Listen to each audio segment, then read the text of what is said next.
The chamber floated above a silent world, its surface gleaming with banners of peace. For decades, the galaxy had lived under an uneasy truce, one forged not from friendship but exhaustion. Humanity had come to that table bearing scars, not victories, and extended its hand with calm restraint. To the others, that gesture appeared as surrender. The Empire had grown vast and complacent, mistaking quiet strength for fear. They saw humans as unpredictable, emotional creatures who had finally been domesticated by reason.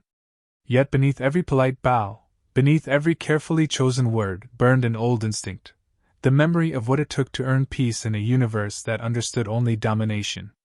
The human diplomat stood motionless before the council, posture exact, voice steady, eyes hidden in the reflection of alien light.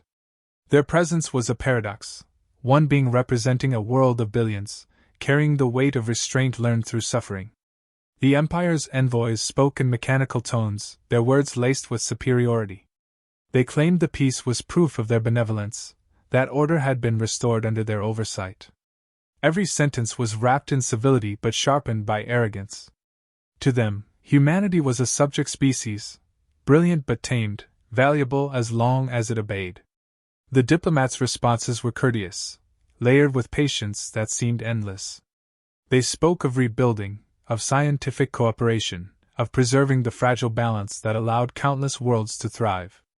Each proposal was measured and unthreatening. The Empire's counselors nodded with detached approval, the way one might humor a lesser mind. They praised human efficiency and adaptability, never understanding that those very traits had been born from surviving extinction-level wars. When they complimented the restraint of Earth's armies, they mistook discipline for docility.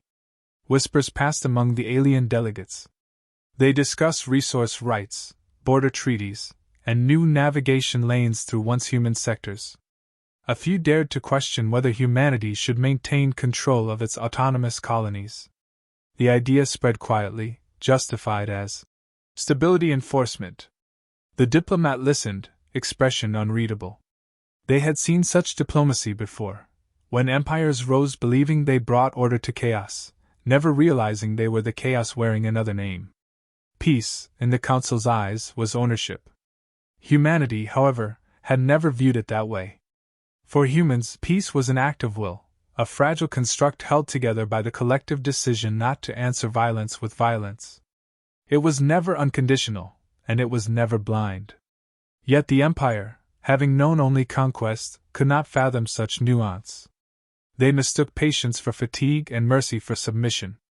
They believed that because humans smiled, they had forgotten how to bare their teeth. Rumors reached the chamber's edge, colonies left uncontacted for weeks, convoys disappearing in disputed sectors, surveillance stations reporting interference. When raised, the Empire dismissed them as anomalies, technical malfunctions, or rogue pirates. The diplomat pressed for investigation, and the request was tabled with bureaucratic calm. The Empire promised inquiry, though none would ever occur. The diplomat's silence lengthened. Even without a visible expression, the air shifted. Some felt the chill of something gathering behind that composure, a weight that patience alone could not hold forever. In that quiet tension, humanity's role became clear. They were the polite guests in a hall built on their own restraint. Their contributions, art, science, medicine, had become the unseen foundations of galactic stability. Yet those who benefited the most had begun to treat them as furniture rather than equals. The Empire's senators congratulated themselves on managing the human question so gracefully, never realizing that their very words were kindling to a fire they could not imagine. The diplomat ended the session with the same measured courtesy that began it. Their final words were calm, almost ceremonial. They thanked the Council for their commitment to peace, expressed hope for continued cooperation, and bowed once. The gesture was precise, deliberate, nearly ancient in its human symbolism. Yet within that simple act lay something the Council failed to see, a promise being withdrawn. As the session adjourned, alien delegates drifted into conversation about resource quotas and trade revisions. The diplomat remained still for a moment longer, gaze fixed on the horizon through the glass of the orbital chamber. Below, the planet's seas shimmered in false serenity. The stars reflected like embers across its curve, beautiful and distant. The diplomat's reflection looked back, calm, unreadable, entirely human. In that silence, the truth settled like gravity. Peace had not been preserved. It had been tolerated. And tolerance, when stretched too thin, becomes brittle enough to break. Somewhere in that long quiet, the first fracture formed, small, invisible, inevitable. The diplomat exhaled slowly, the faintest motion betraying thought. Then they turned away, carrying the weight of a civilization that had offered peace to a galaxy that did not deserve it, and knowing, deep down, that it would not be offered twice. The message came without warning, a broadcast of static and dread. A human research station at the border had gone dark. At first, it was thought to be a solar storm or equipment failure, but the recovered fragments of transmission told another story: metal tearing, alarms screaming, voices cut off mid-word. When the footage reached Earth, the silence in every command center was heavier than grief. The Empire's ships had crossed the line, striking a civilian installation without declaration or reason. Hours later, their official statement labeled it an accidental deconstruction of unauthorized infrastructure. They called the dead unregistered personnel. The council convened again, and this time the human diplomat's voice carried no warmth. The Empire's representatives arrived adorned in ceremonial armor, their tone one of distant amusement. They expressed regret for the misunderstanding, claiming jurisdiction over the sector and citing treaty ambiguity. Their language was clean, clinical, and dripping with justification.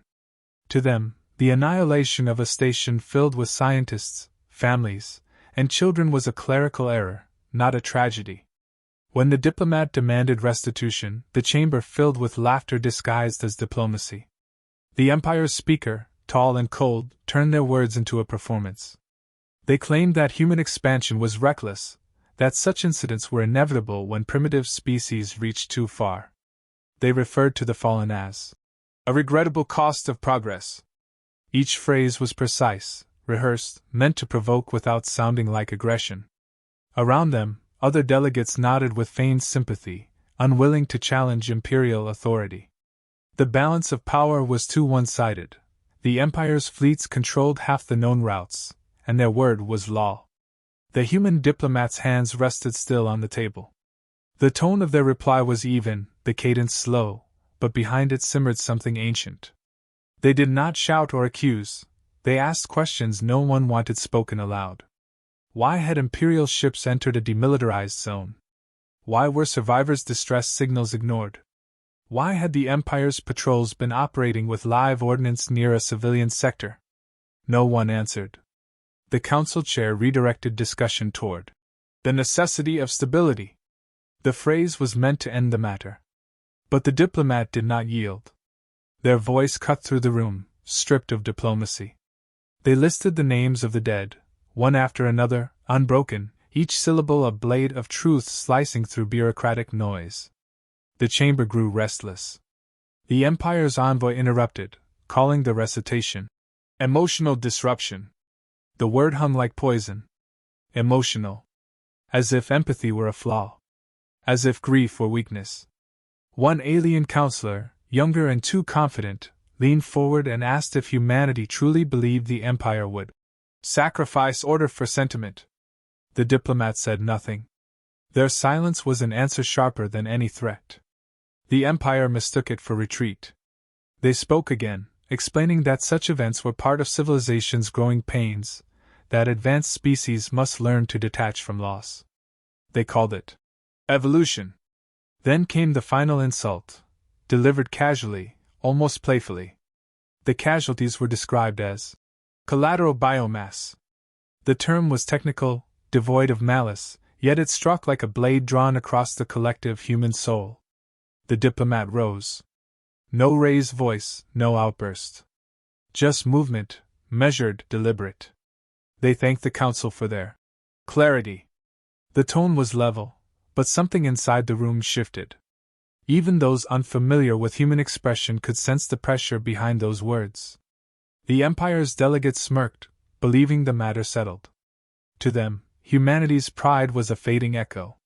They did not understand that what they saw as surrender was the stillness before impact. The session ended with the Empire reaffirming its control over the disputed region. The Council recorded the decision, stamping it into history with the same detached efficiency that had killed thousands.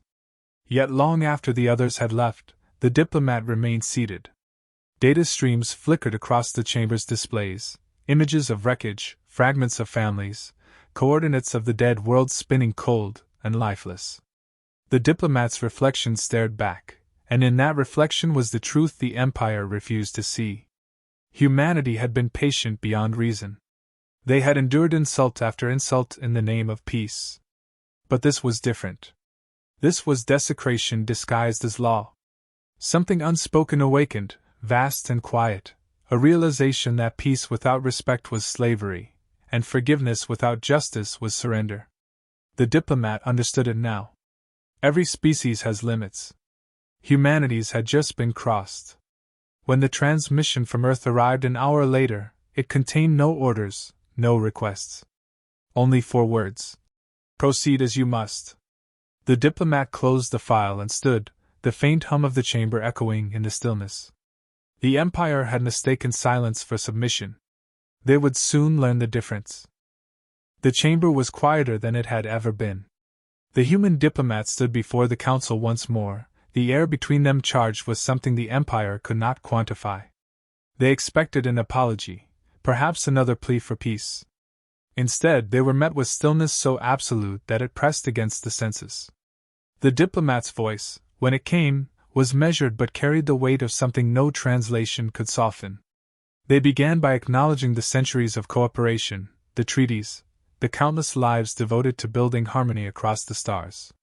Every sentence was deliberate, every pause calculated.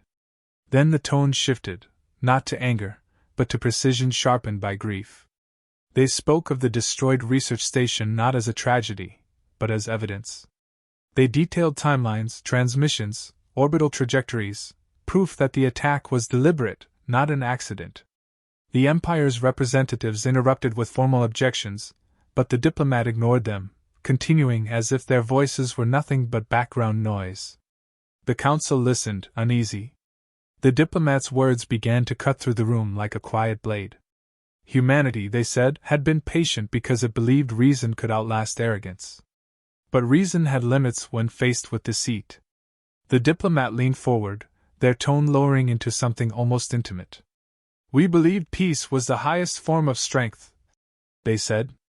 You believed peace was our surrender. You mistook silence for acceptance, and compassion for weakness. That was your error. No outburst followed, no raised volume, only composure honed into menace. Around the chamber, alien delegates shifted, whispering in unease. Even those allied with the Empire felt an instinctive chill. The words carried no threat, yet promised devastation. The Empire's envoy laughed softly, the sound brittle. They accused humanity of theatrics, of seeking sympathy through drama. Peace requires obedience, the envoy said. You humans never understood order. The diplomat tilted their heads slightly, an almost human gesture of disbelief. Order? They repeated, voice steady. If this is order, then chaos wears your banner.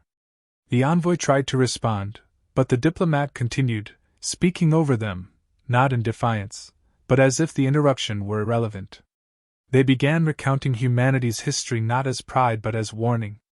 How countless civilizations had underestimated a species that built empires from ashes, rebuilt after extinction-level wars, and turned grief into invention. They explained that humanity's greatest weapon had never been its armies but its endurance, the ability to remember every wound, every betrayal, and still keep moving forward until balance was restored. The diplomat's tone hardened with every word, the restraint now edged with steel. When they finished, the chamber was silent. The Empire's delegation smirked, certain this speech was merely performance.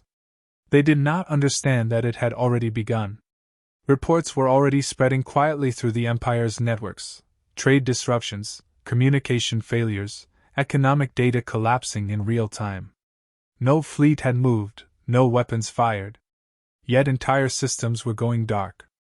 The diplomat did not announce retaliation, they simply described it as if reading a weather report. Our ships have not left orbit. they said evenly. Our soldiers have not crossed your borders. Yet your fleets will not move without our navigation grids. Your medical stations will not function without the human systems you depend on. You built an empire atop what we gave you, and now we are taking it back. Panic rippled across the delegates. The empire's envoy demanded clarification, but the diplomat continued as though speaking to history itself. We asked for peace, they said, and you took it as permission. We gave mercy, and you called it weakness. So now, we will show you what it means when humanity stops asking. The words struck with surgical precision, calm, emotionless, absolute. An aide rushed into the chamber, whispering frantic updates into the Empire's representative's ear. Lost systems, failing satellites, economic paralysis. The envoy's confidence cracked. They demanded an end to this cyber siege, but the diplomat only looked at them. This is not war, they replied. This is consequence. No one spoke after that. The diplomat gathered their documents with mechanical calm, voice lowering to its final tone, a quiet requiem for the age of arrogance. You believed fear kept order, they said. You were right. But it will not be your fear that maintains it, it will be ours, directed where it belongs. Then they turned toward the exit, leaving behind a council unable to comprehend what had just unfolded. Across the galaxy, the realization spread faster than light. The humans had not attacked, they had withdrawn. Systems built on their technology collapsed overnight. The Empire's fleets drifted powerless, their communications cut, their resources isolated. Humanity had spoken once, and that was enough. In the chamber's lingering silence, every delegate felt the same truth: the Empire had not been defeated by war. It had been undone by the fury it thought did not exist. The galaxy quieted in the weeks that followed. The Empire's fleets, once symbols of dominance, drifted motionless in forgotten orbits. Communications that had pulsed with endless commands now echoed with static. Trade convoys vanished, not by destruction, but by abandonment. The systems that powered the Empire's authority had collapsed, not through invasion, but withdrawal.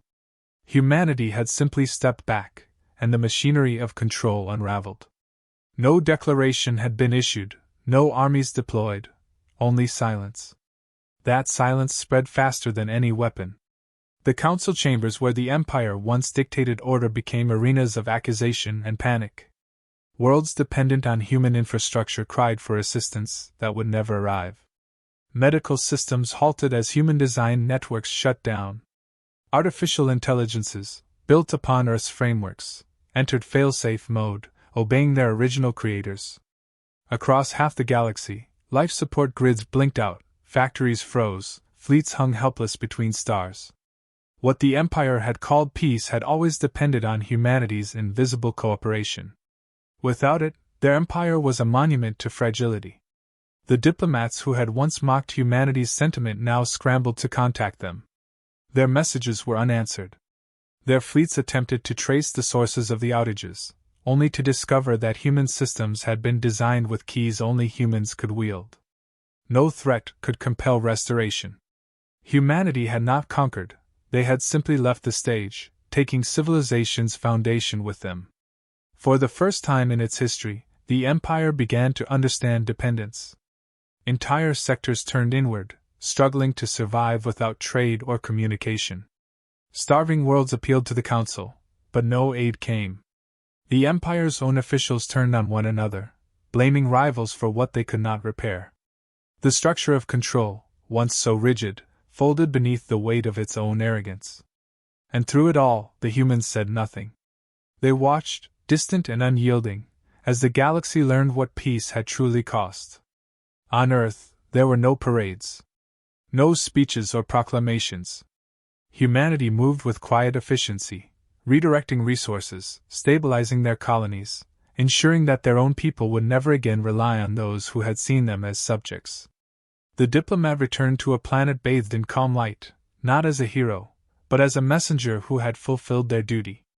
The reports from the Galactic Core arrived daily, each one detailing further collapse. The diplomat read them without satisfaction. Fury had never been the purpose, Justice had. The Empire attempted negotiations through intermediaries. They offered reparations, tribute, even subservience. Humanity responded with nothing. The silence became its own doctrine, a boundary clearer than any treaty. Without the sound of human voices, the galaxy felt smaller, colder. The Empire's propaganda turned inward, claiming the crisis was temporary, that order would soon return. But beneath the surface, everyone knew the truth. The Empire's age had ended not with a battle, but with the realization that their power had never been real.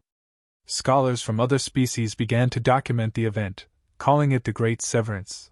They debated endlessly how one civilization could dismantle an empire without a single shot.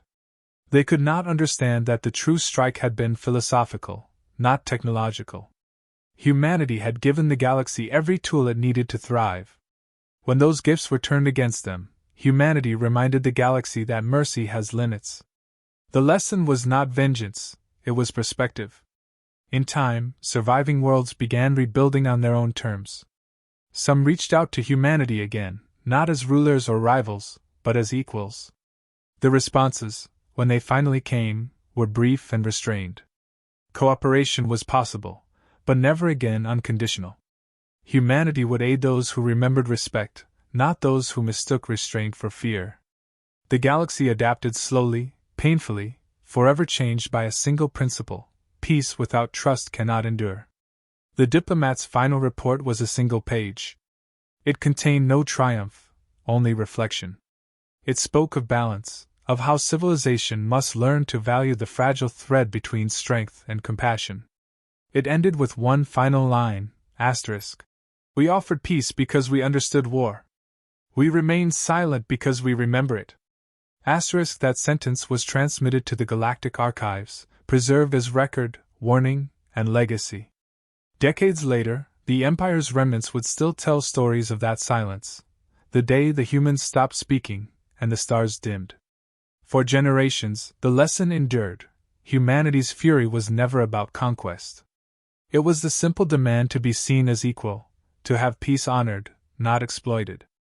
And those who once believed themselves eternal finally grasped what humanity had always known: that the greatest power is not domination, but the choice to walk away, leaving behind a universe that could no longer ignore the weight of its own arrogance.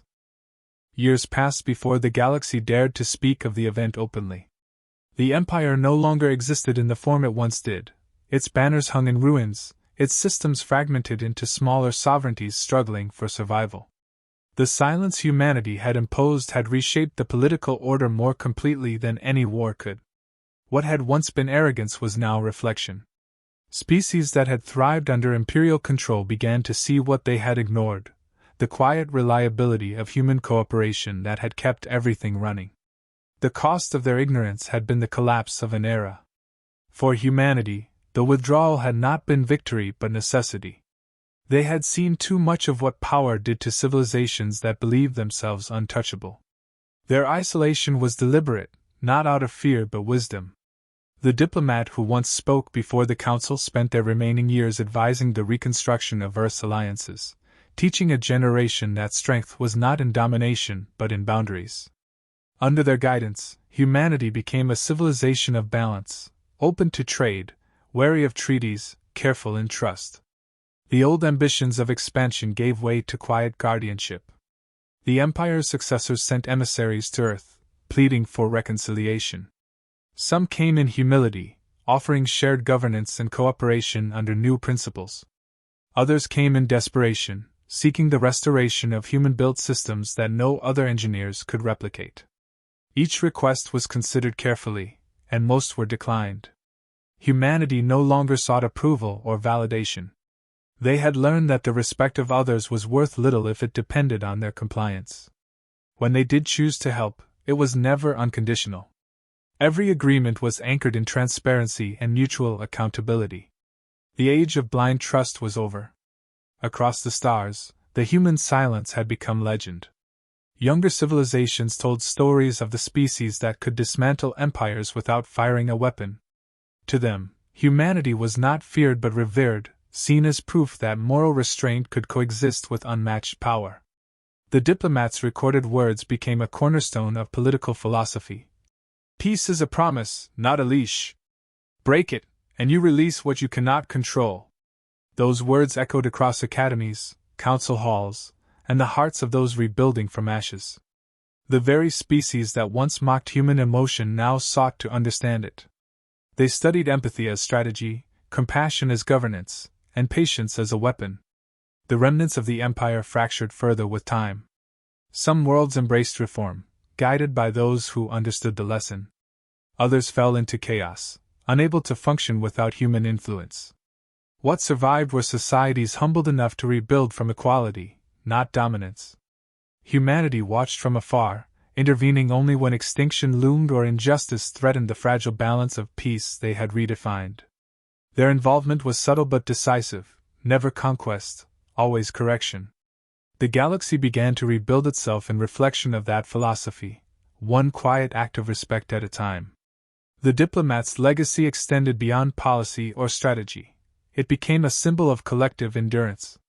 Their name was eventually lost to history, replaced by the title "The Voice of Silence." Statues were never raised, nor songs written, but their message endured in every treaty signed thereafter. The absence of war became the monument humanity chose.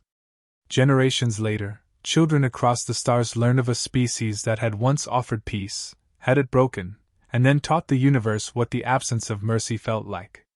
That lesson outlasted any empire. As centuries turned, new councils rose from the ruins of the old. Humanity accepted a seat among them, this time not as a subordinate or mediator, but as a reminder. Their presence alone carried weight, the embodiment of restraint earned through struggle. When disputes arose, their silence was enough to end arguments. Their few words were treated like verdicts. They no longer demanded recognition, they commanded understanding through history itself. The galaxy eventually entered a new equilibrium, not ruled by fear of humanity, but by awareness of what happens when arrogance replaces respect. The phrase, "peacekeepers of consequence," became synonymous with Earth's descendants. Their fleets patrolled not to conquer, but to maintain order where others faltered. Their technology became a gift again, carefully shared, never exploited. The diplomat's final message, stored deep within the archives of every major world, remained unchanged since the day it was written. If peace is to last, it must be mutual. If it is not, it will be remembered. And so it was remembered. Across the centuries, every world knew that humanity's fury had not destroyed the galaxy, it had rebuilt it. The silence that once suffocated now guided. The empire that had broken peace was a ghost, and the humans who answered it in fury had become something more enduring than any dominion could imagine, the conscience of the stars.